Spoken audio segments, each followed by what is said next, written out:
در شهر خوجند تفتیش پرونده جنایتی یک دانشجوی همکنون سابق را که با روی شانتاژ با تهدید پنهان کردن عکس و معلومات‌های بی ابرو کننده از یک دختر چندین دفعه پول طمع کرده بود به دادگاه سپردند. به مرادبه قاسم زاده سال تولدش 2003 زاده جماعت وحدت نویه دیوشتیج اکنون بر اساس ماده 250 کودکس جنایتی تاجیکستان همچون جزا از 5 تا 10 سال زندان تهدید میکند.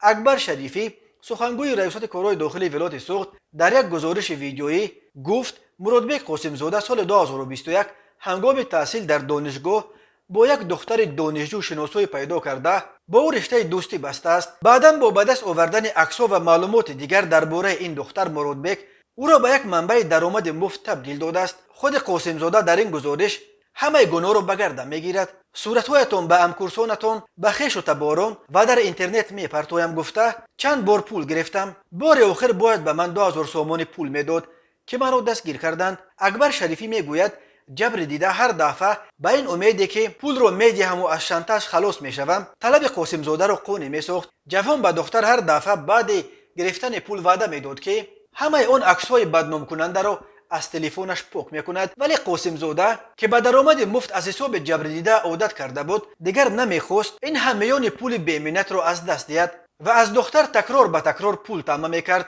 در نهایت طاقت دختر از این همه شانتاژ و فشار طاق شد و او به مقامات حفظ حقوق مراجعت کرد.